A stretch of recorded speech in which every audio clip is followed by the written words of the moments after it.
dear listener, to Dream Carriage, your quiet companion at the close of the day. Here you are safe. Here you are invited to set down the weight of the hours behind you and to rest in words that move slowly, gently, like a train gliding through the night. I'm honored to be your guide this evening. Thank you for choosing to spend this time with the Dream Carriage, for allowing yourself this nightly ritual of calm. Each story waits for you here, steady as lamplight, familiar as a well-worn path, always ready to carry you into peace. Together, we will step into a world shaped not by urgency, but by stillness, a world where sounds soften, light deepens, and every detail is meant to ease your breath and quiet your mind. So, settle in, let the day fall away, and allow tonight's journey on Dream Carriage to open gently before you, leading you toward rest, and finally, toward sleep. Long ago, in a kingdom blanketed by winter snows, a queen sat thoughtfully by her window. As she watched the flakes drift lazily to the ground, she thought to herself that she had almost everything in the world she could ask for. A loving husband, a beautiful home, and kind and faithful servants. There was just one thing missing in her life, and that was a child. Gazing across the castle gardens, she saw a sparkling expanse of white, edged by the mysterious darkness of the forest. In a moment of fancy, she whispered her wish to the sky. She yearned for a sweet baby girl who would have skin as white as the snow and hair as black as ebony. And her mouth, the queen thought, would be like the bud of a sweet red rose. This wish made its way out into the wild, and since it was a more magical time and place, her plea was heard, and her dream came true. Not long after, she held in her arms a perfect daughter. She told the king that they would call the infant Snow White, for it was the winter that had worked its magic to make their dreams come true.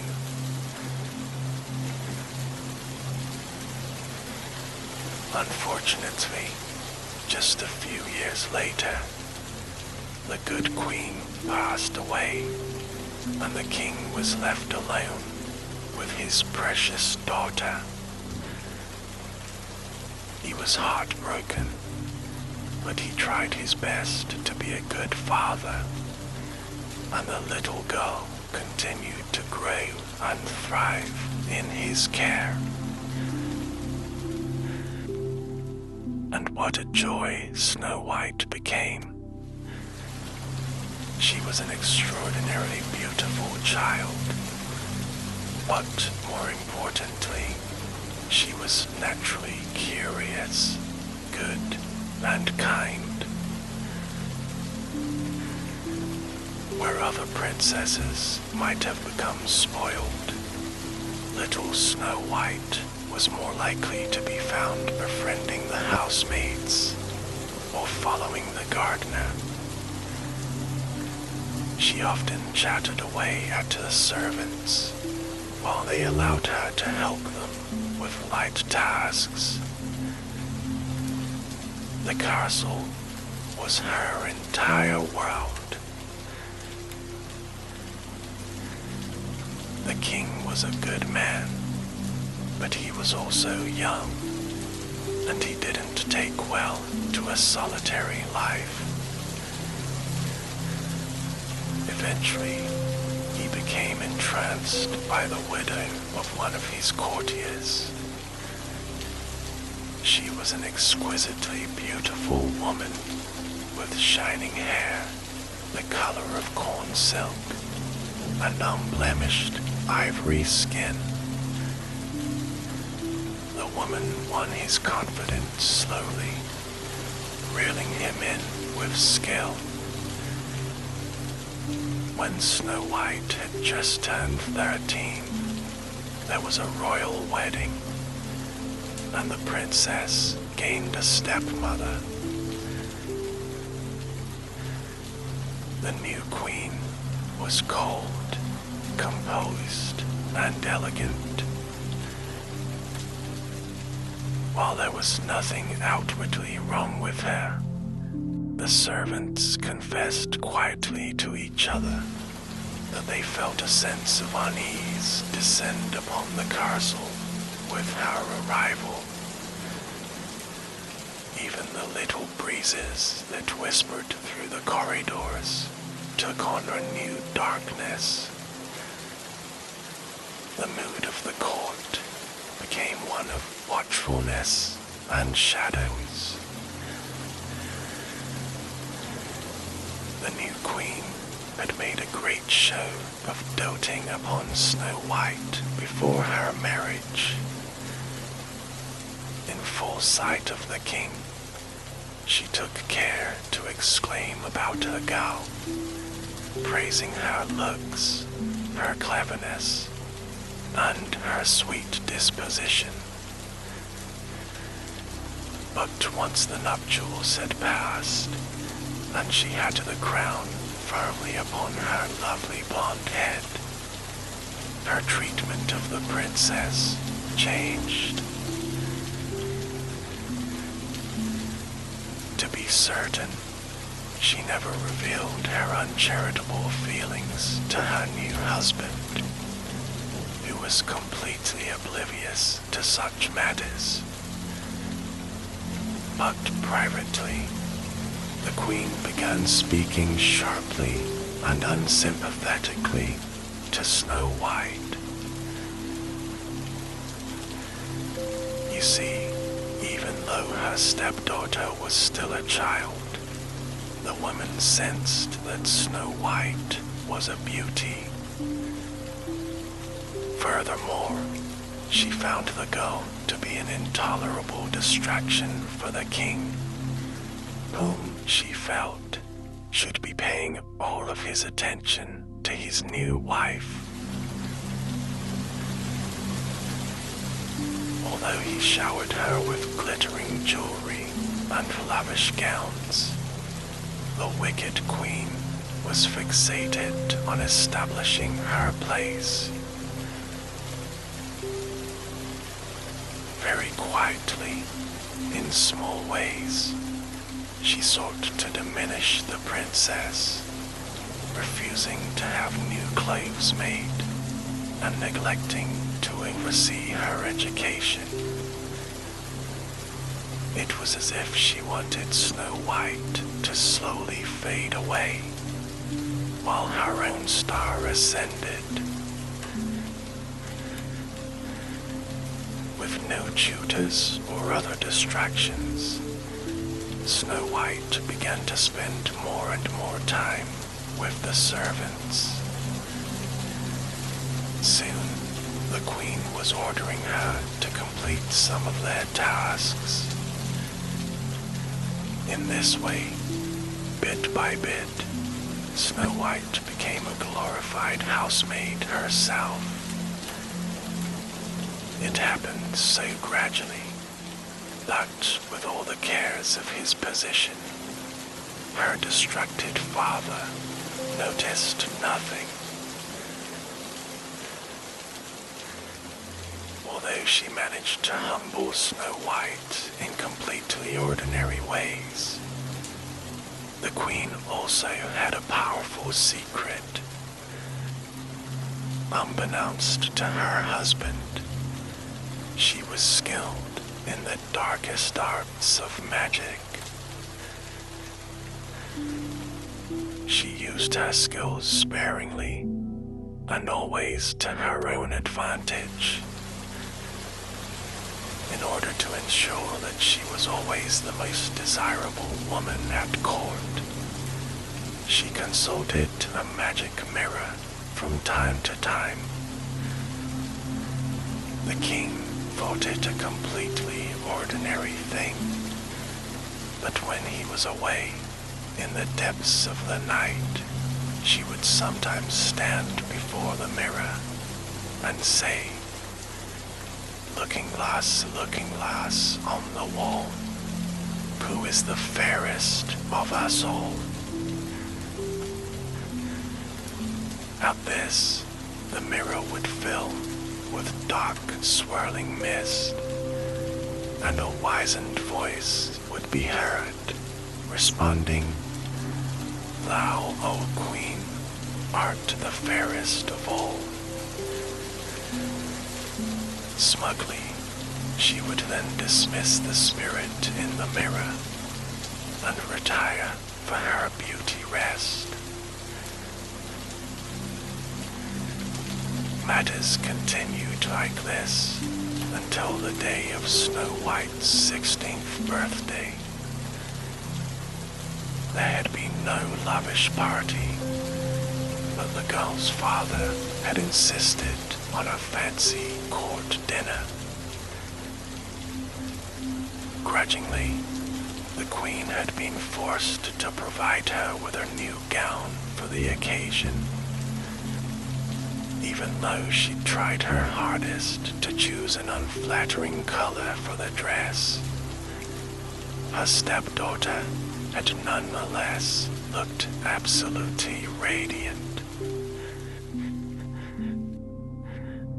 Shutting herself in her chamber at the end of the evening, the queen approached the mirror in a foul mood, wishing to lift her own spirits by invoking the familiar words of comfort.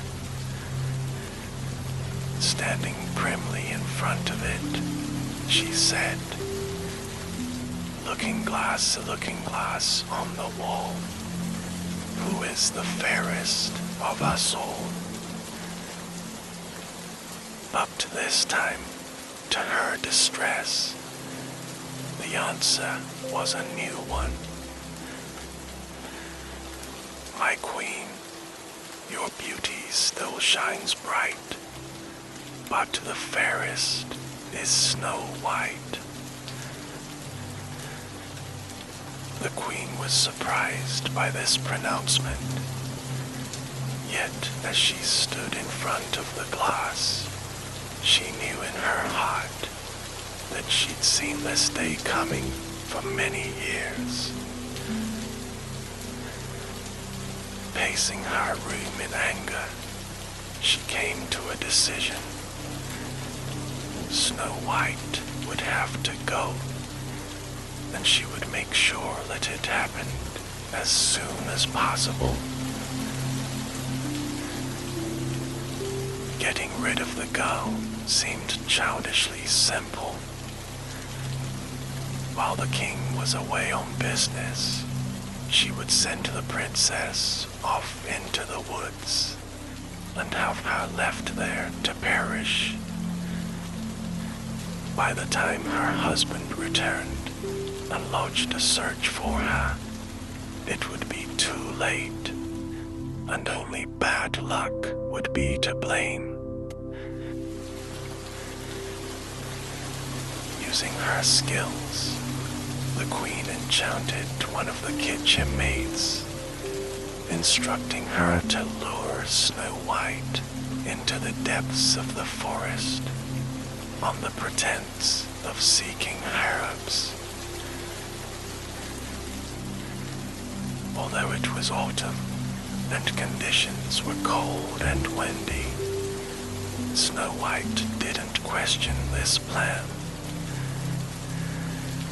The queen made sure that her stepdaughter departed early in the morning with no witnesses, carrying nothing but an empty basket and warmed by little more than her cloak. She and the maid were mounted on a single horse, which would carry them as far away as possible before speedily returning home with the spellbound maid as its only remaining rider. The queen watched the unwitting pair as they left the castle gates. Then, from a higher tower, she followed them with her eyes until they vanished into the canopy of the forest, its branches waving in the autumnal winds. As they did, she smiled to herself with delight, anticipating her next meeting with the magic looking glass. All would go according to her plan. Meanwhile, Snow White and her maid were completely unaware of what lay ahead. Under the queen's spell, the servant girl confidently urged her horse into the blustery gloom. Snow White pulled the collar of her cloak up around her neck, closing her eyes against the hostilities of the weather. Brown and yellow leaves swirled in their path, and the air bit at their noses and ears. But the maid insisted with a light tone that they must go deeper into the thickets and into the wilderness. Finally, when Snow White had absolutely no idea where they were, the maid stopped their horse. Pointing down into a ravine, she told Snow White that the elusive herb would be found there. The princess looked at her dubiously, but she'd always had her trust rewarded by the servants. So she dismounted the horse, took the basket, and plunged downwards into the brush. She was disheveled and tired before long, and she called out to the maid. Her only answer was the wind howling through the leaves. Pushing her way back to where she thought she had started, she realized with dismay that the maid was nowhere to be found. Fighting a rising nervousness, Snow White called out. For the first time in her life, she felt completely lost and alone. The afternoon became a blur as she plunged aimlessly through the forest, eventually dropping her empty basket.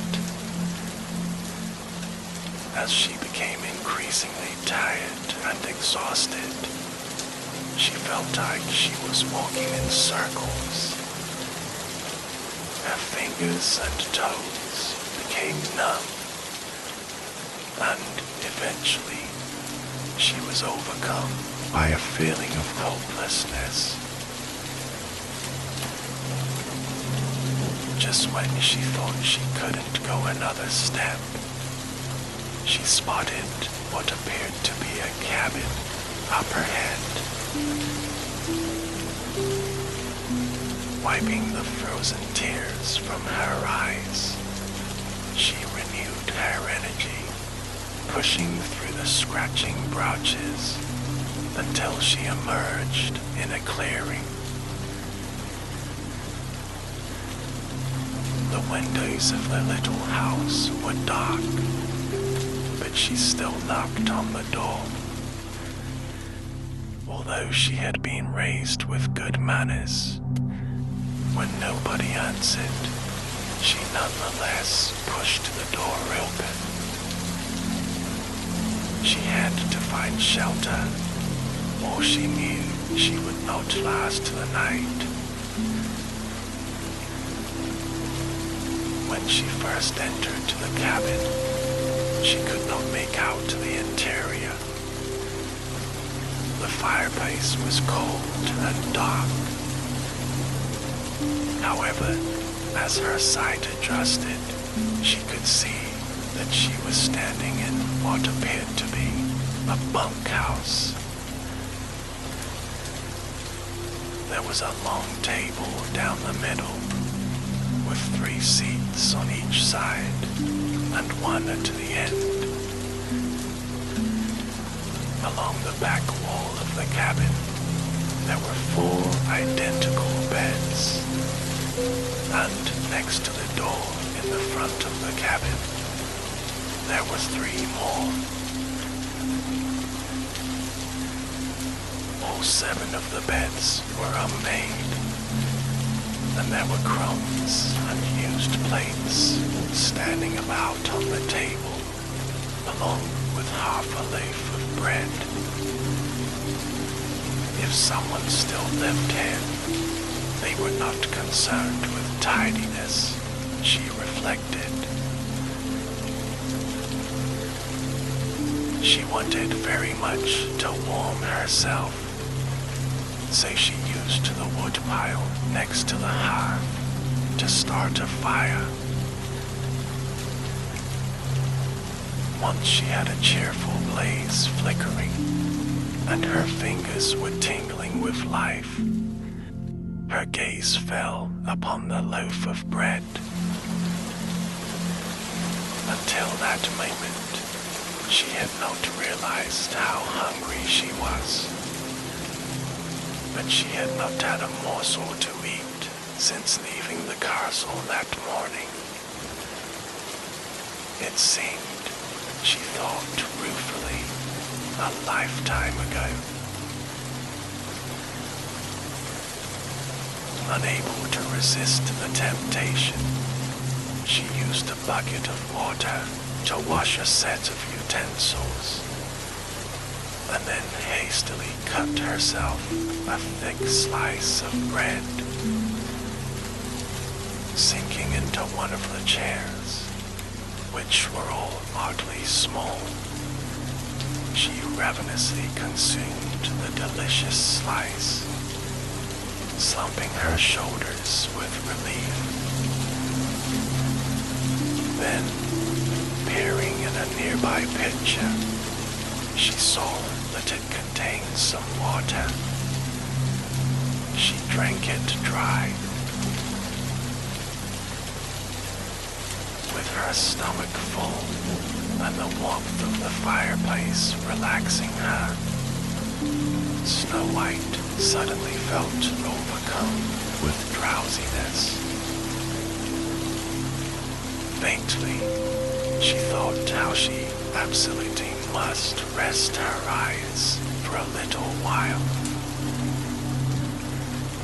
Casting her eyes thoughtfully to one of the beds, she pondered just laying her head down for a few minutes. She gingerly laid herself on top of the covers, reasoning that it was the most polite way to nap without an invitation. Then, almost instantly, she sunk into a deep, dreamless sleep.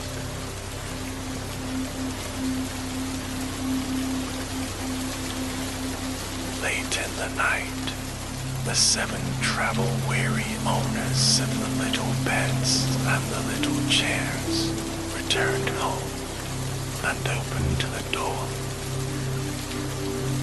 they found a dying fire in the hearth and a strange girl sleeping on one of their mattresses. One by one, a group of stalwart dwarves trooped into the room and then stared in amazement at the sight before them. Whispering amongst themselves, they decided the girl was harmless and that they would not wake her. Instead, they retired, with one dwarf sleeping in front of the hearth, and they waited for morning. The dwarves were all awakened by a soft exclamation many hours later. Sunlight danced through the small windows of the house, and the strange girl was sitting up on the bed, with her hands covering her mouth in surprise. Rubbing the sleep from their eyes, they rose from their pallets and looked at her in puzzlement. Then the boldest among them spoke. He asked the girl who she was and where she had come from, for, as he explained, they were creatures of the woodland and unused to seeing many humans this deep in the forest. Coming home from a mining expedition to find a girl sleeping in their house was, well, quite unexpected. In a rush, Snow White sought to explain herself. She had become lost in the woods and wandered to a great distance. She knew that it was poor manners to invite oneself into someone else's home, she clarified, but she'd been so cold and hungry. She promised to bake them a new loaf of bread. The dwarves were kindly creatures, if a bit awkward and unused to strangers. They found themselves unified in sympathy for the poor, lost girl. Clucking their tongues about her predicament, they huddled briefly and quickly agreed. She must stay with them until they could decide how to help her. Snow White was filled with relief, and she promised to do her best to help around the house. Brightly, she suggested she could clean, do washing, and light fires. She also optimistically suggested that she could cook for them, although they would soon discover that the culinary arts were not her strong point. Nonetheless, Snow White quickly proved herself to be very useful around the house, and she was an eager student when she encountered a task that was new to her. The dwarfs lived in quiet isolation, and the birds brought them no news of a missing princess. They made no progress towards solving the mystery of where she was from,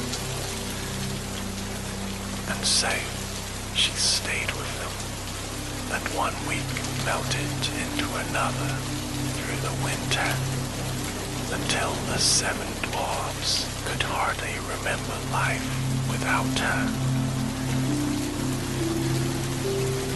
her part, Snow White was quite content staying with them. She enjoyed keeping a tidy house. Furthermore, she found that the dwarves were very wise. Upon learning of her scant education, their wisest member took it upon himself to begin evening lessons with Snow White. He produced mysterious ancient books and helped her to learn ciphering. She read poetry and legend. As the months wore on, she became just as intelligent as she was beautiful. Of course, it was only a matter of time before the mirror found her again. A couple of months after the girl had been banished, the queen again stood before the magic looking-glass. Carelessly, she recited the familiar words. Looking glass on the wall, who is the fairest of us all?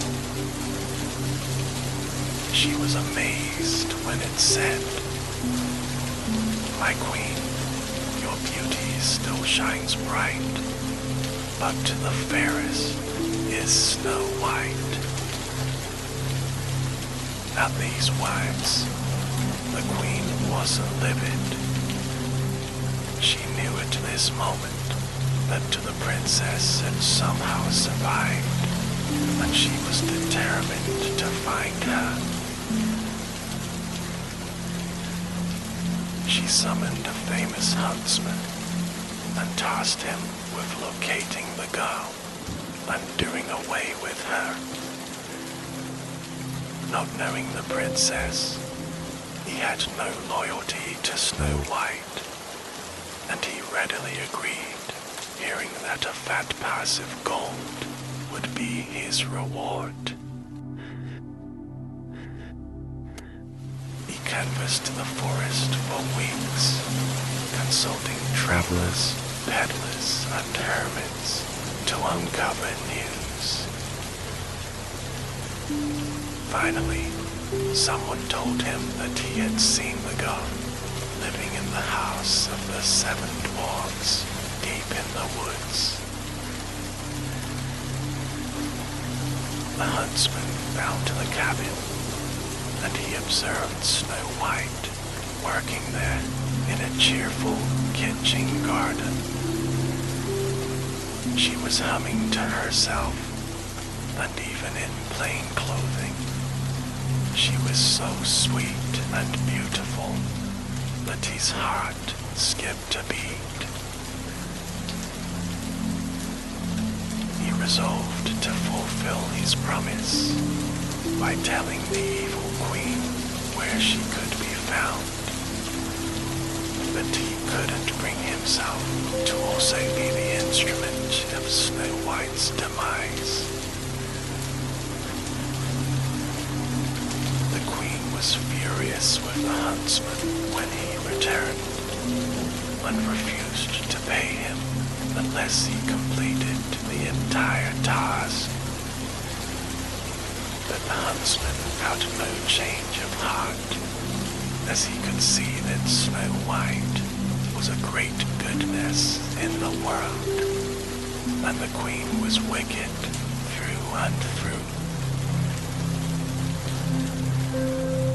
When he had gone, the queen set about her preparations to take care of the matter herself. Using her dark magic, she disguised herself as a simple peddler. She brought a few items with her as part of her deception, but there was really only one very important enchanted trinket among them. It was a pretty hair comb that was stuffed sparkling gems. She cast a spell upon it so that anyone who put it in their hair would fall into a deep sleep, eventually succumbing to death. Then, under the cover of darkness, she left the castle with the huntsman's directions to guide her.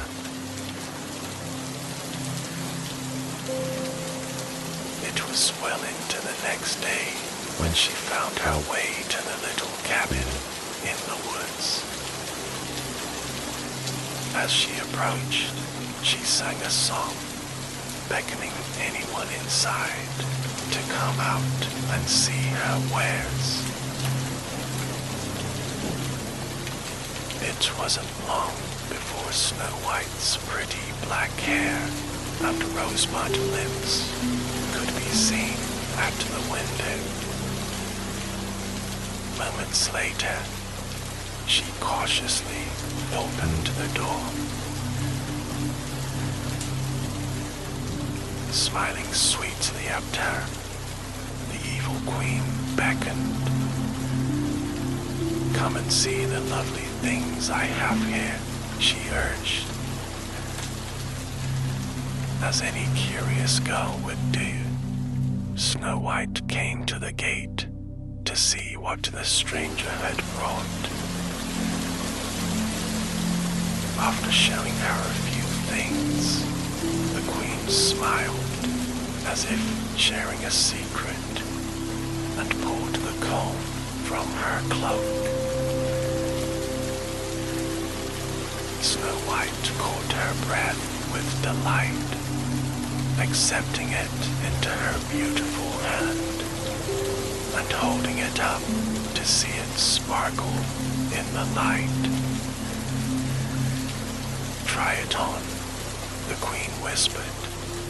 "It will look so lovely in your ebony locks." Snow White couldn't resist, as she had no such beautiful things and found them fascinating. She inserted the comb in her hair, turning to look at herself in the reflection of the cottage window. But before she could see her reflection, she was overcome by darkness. As if sinking down into the waters of a well, she crumpled to the ground, lying seemingly lifeless in the grass. Laughing with triumph, the queen turned and walked away. She had accomplished her goal. It was many hours later when the dwarves returned from their labor in the hills. When they did, they found the girl in the front garden, lying in a heap upon the path. They all rushed to gather around her, fanning her face and patting her hands. As still as a porcelain doll, she showed no signs of life. Nonetheless, they held out hope. As they turned her head this way and that, one of the dwarfs noticed the trinket in her hair. He commented that he did not remember ever noticing it before. Furrowing his brow, the wisest of the dwarves reached over and tugged the comb loose, allowing a thick wave of hair to fall down on her pale cheek.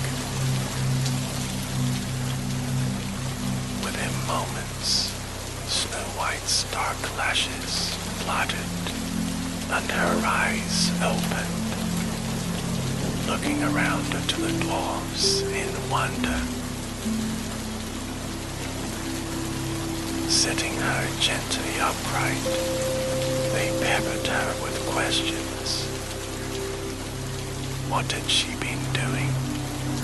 How had she become faint? Innocently, she related the tale of the traveling peddler, and explained how she had accepted the comb. Then, in confusion, she added that she was surprised the woman had left her like that, without even taking payment. All eyes in the cluster of dwarves turned to the item in question. There could be little doubt among them that villainy was afoot.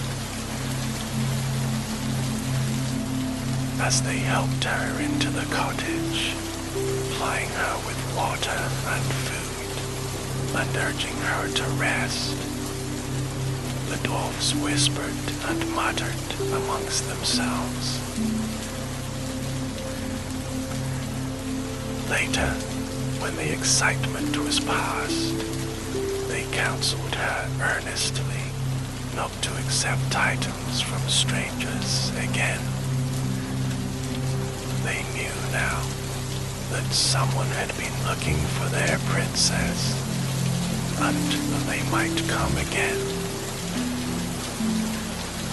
They would all need to be more vigilant in the future, they said, and Snow White would have to be very careful.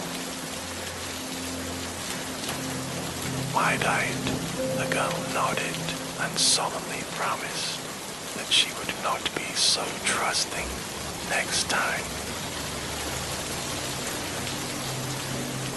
As it happened, only a few days passed before her new resolutions were tested. She was working in the garden on a sunny afternoon when a handsome young man appeared at the gate, leading a horse. He seemed a bit surprised to encounter the cottage at all, and even more amazed to see the lovely young lady who was toiling in the vegetable patch inside the gate. Sweeping his hat off his head, he bowed, looking at her with a twinkle in his eye. He introduced himself, explaining that he lived not too far away, and that he was out visiting nearby villages. Looking around, as if puzzled, he asked Snow White who she lived with so deep in the woods, and why they had not met before. Mindful of her promises to the dwarves, she answered the charming traveler somewhat evasively. She lived here as a housekeeper, she told him. Feeling uncomfortable with any sort of fib, she dropped her gaze back to her weeding and told herself the lie was necessary. He didn't challenge her explanation, but merely leaned on the gate and began to chat with her, telling her of his travels and how he loved the forest. Even as she steeled herself against this fascinating new friendship, she couldn't help but become interested in this very good-looking feller. Soon, she found herself sitting up, laughing, nodding, and parrying his comments with clever responses. For she had become a well-read, intelligent girl, despite her innocence. They stayed her like that, with him leaning on the gate and her sitting in the garden for quite a long time. It was only when the sun grew lower in the sky that she realized the dwarves would be coming home soon, and she felt sheepish admitting to them that she had been talking with a stranger. The young man sensed her unease and knew it was time to go. So he swept her a low bow and said he thought he might be passing by again soon. This was his plan now, because Snow White was simply the most enchanting girl he'd ever met.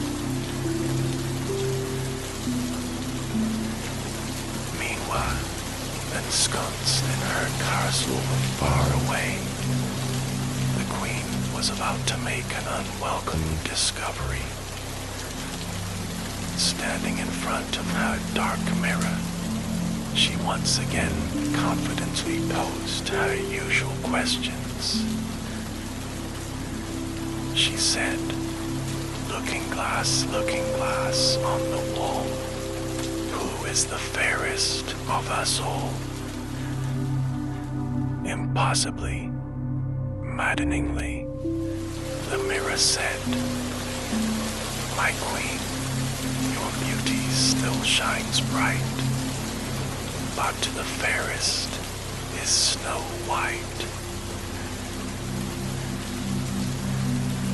Oh, but she was beside herself. She knew that somehow the girl had escaped her enchantment, but she would not leave her work undone.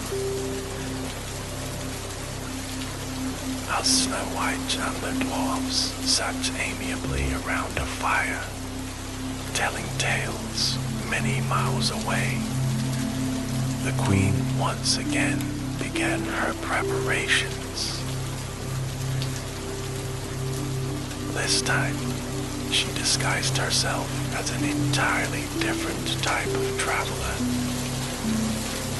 She appeared to be a very old woman, draped in a cloak, simply taking fruit to market. A few days later, once again under the cover of early morning darkness, she set out on the road.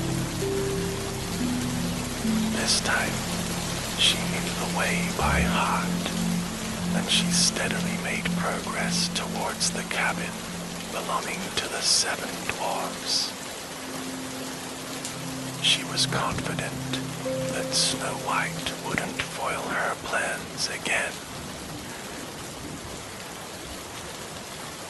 The girl was outside, hanging the washing, when the woman passed by. The queen loathed the sight of her, with her shining dark hair and her youthful step. She watched the girl happily humming to herself, hanging one little brown shirt after another in the sun to dry. When the old crone called out to her, the princess stopped singing abruptly and turned, showing a guarded expression.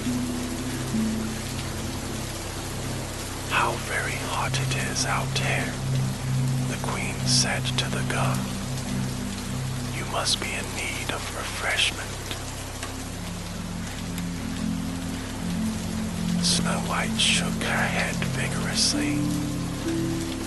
She would not trust this strange old woman, even though she was not the same one as before. Undeterred by her resistance, the queen reached into the depths of her basket full of fruit. She plucked the most perfect, juicy-looking apple from its center and held it up for Snow White to see. Then she offered it to the guard. Snow White refused, saying that she was most obliged, but could not accept food from a stranger. The old crone clucked her tongue sympathetically and laughed in a friendly way. Holding up her finger, she told the girl she had a solution. Drawing a small knife from her pocket, she sliced the apple neatly in two, showing Snow White the inside. Then she took a large bite from one half, taking care to openly savor its delicious, juicy flesh. She could see the hesitancy draining away from the girl as her young eyes fixated on the apple. Snow White walked slowly to the gate, convinced by the queen's performance. Smiling gratefully, she took the other half of the rosy fruit. After all, the woman had eaten it herself. What harm could it do, she thought. But she did not know it was possible to enchant exactly half of an apple, tainting it with a spell that would eventually send her to an eternal rest. So it was that Snow White took a dainty bite out of her half of the perfect-looking apple, and once again lay still as death in the garden. Feeling a righteous sense of victory, the queen turned and disappeared back into the forest. She was sure that this time she was finally free of her rival.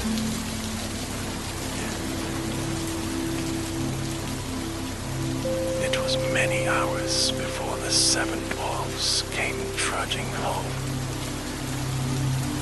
When they did, they were dismayed to see Snow White lying in the path.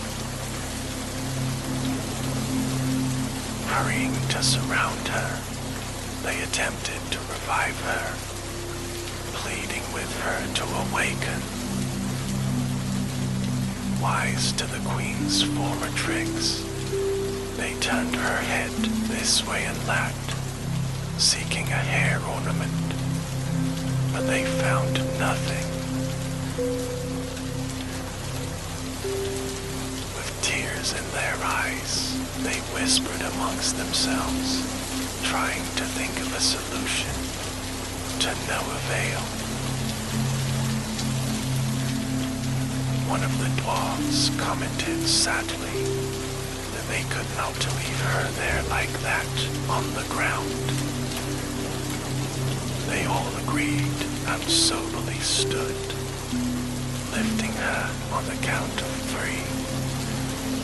For even though they were very strong, she was quite a lot taller than they. Slowly, they moved her inside the cottage.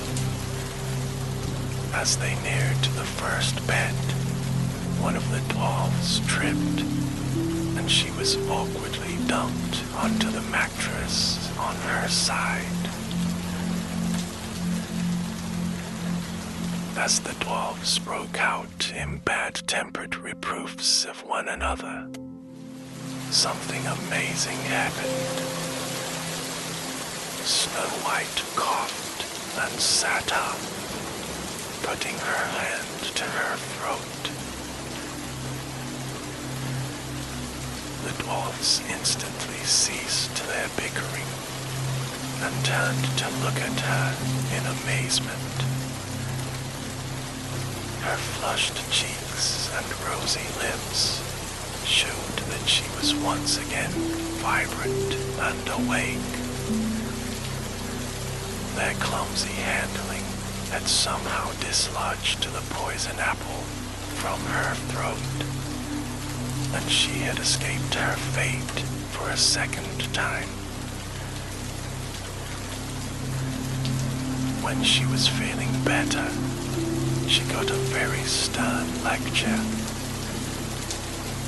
Shamefaced, she admitted her error.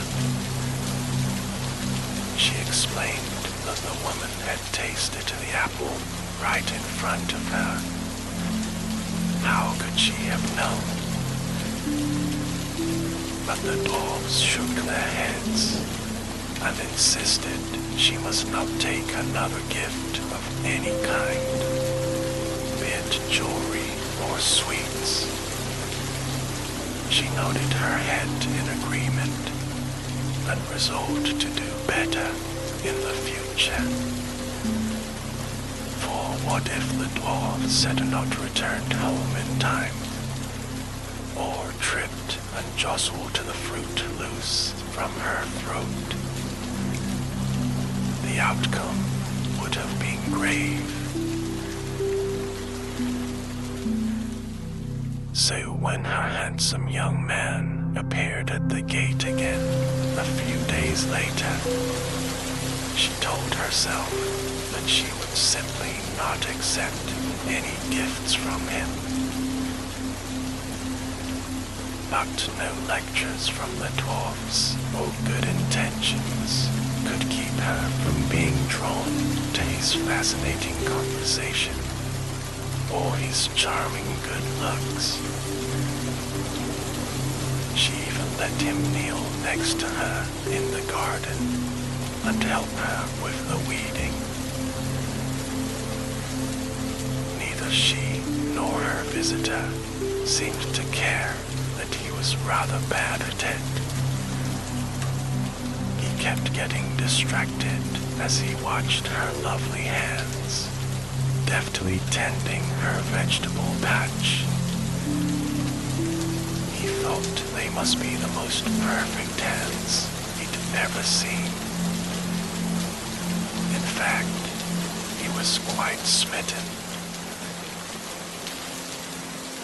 But many miles away, storm clouds were gathering as Snow White. It was only a matter of time before the mirror once again revealed her secrets. And when the queen found out that her second plan had incredibly failed, she was determined her third should be the charm.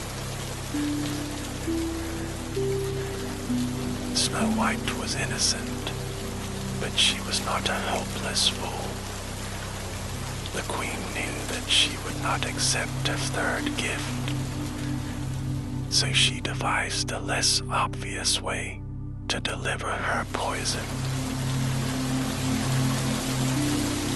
This time, she drew upon a very special type of spell. She found an ordinary metal ring that was so delicate it was hardly visible. With her dark skills, she enchanted it. Although it was really a very plain ornament, to the human eye, it was a great treasure, sparkling with multicolored gems. She made sure it would be irresistible to a pretty young maiden. On this occasion, the queen timed her arrival at the cottage for the dark hours of the morning.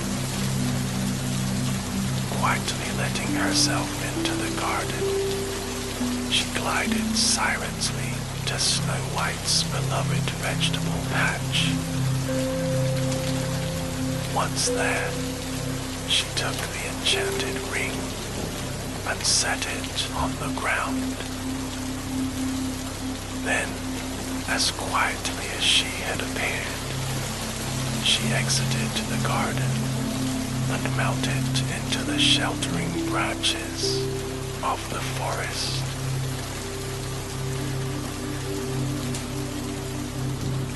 Later that day, Snow White cheerfully came to the garden, carrying her basket. She was now much better at cooking. There was a fine dinner planned for the dwarves, and she wanted it to be ready when they returned home. As she reached into the rows of vegetables, however, something winked at her from the ground. Examining more closely, she found the most beautiful ring she had ever seen.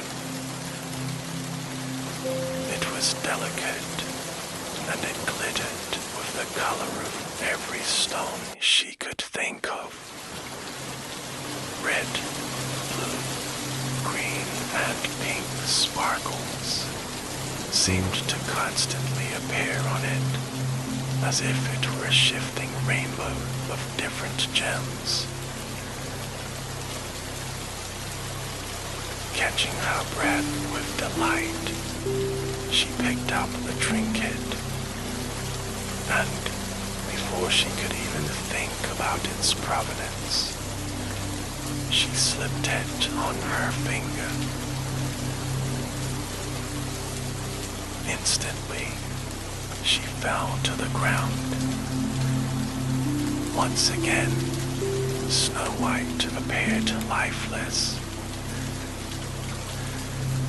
And that is how she stayed for many hours.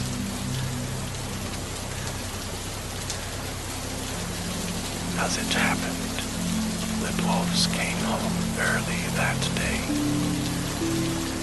They had finished their work sooner than usual, and were looking forward to a leisurely evening at home.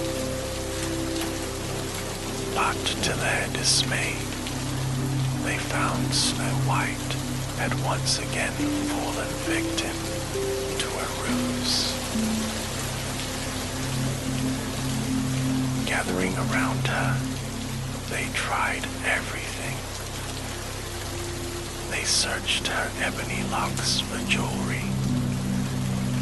They turned her over and jostled her in case she had eaten something. But it was useless. Soon, they were sitting in silence around her, with their hats in their hands. This time, they feared they would not be so fortunate as to stumble upon her cure. Just then, her charming young man appeared out the gate.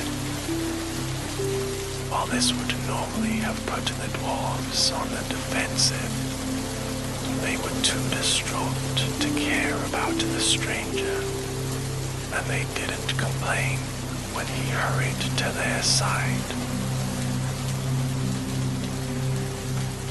As the dwarves watched, he patted her face and hands, trying all the tricks they already knew too well.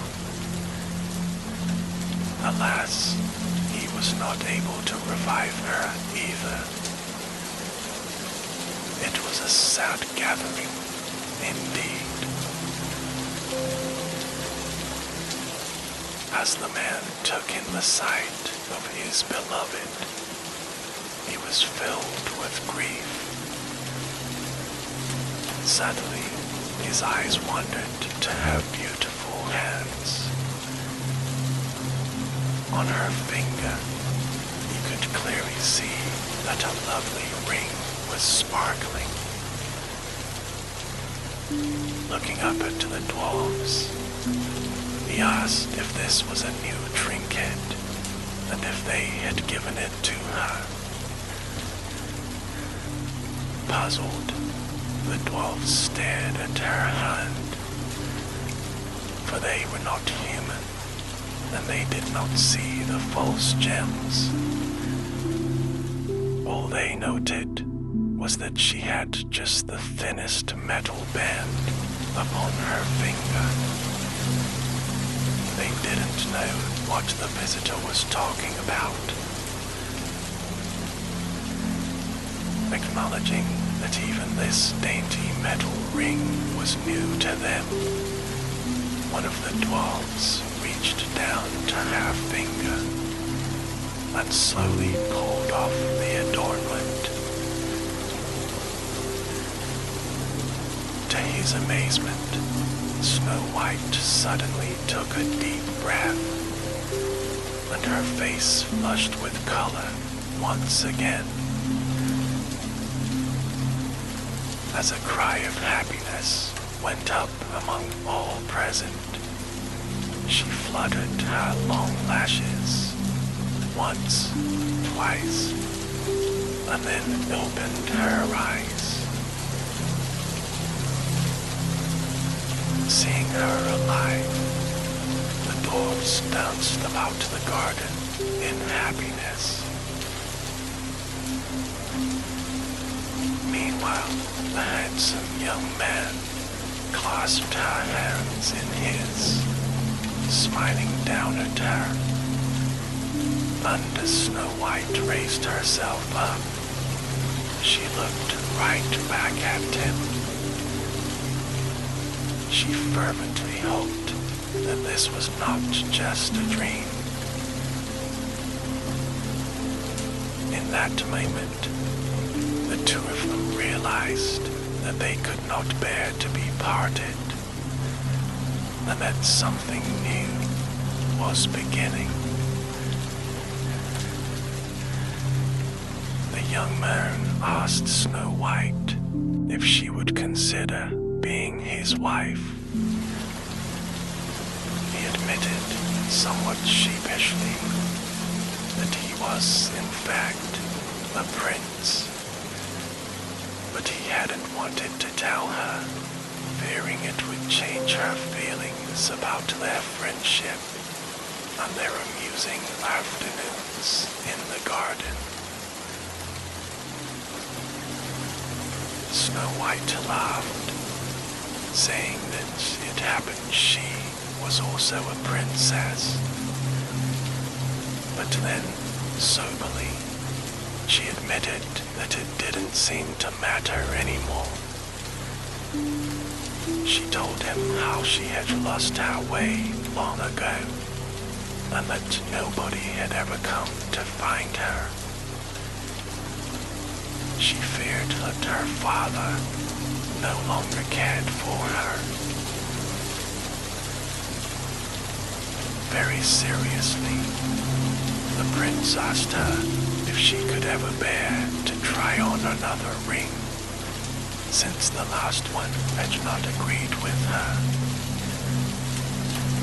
And Snow White teasingly said, yes, she would, as long as she could choose it herself.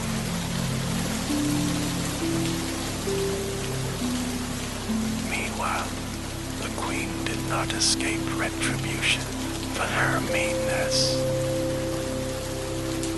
It happened that the huntsman could not live with his feelings of guilt for exposing the princess. He went to the king and told him of the entire plot and of the queen's treachery. In short order, the king had been led to his daughter and was rejoicing to find her alive and well. And so it was that Snow White remained the fairest in the land. And she got her prince as well. They had a joyful wedding, attended by everyone in the kingdom who wished to come. Except, of course, the queen, who was not invited. And they lived happily ever after.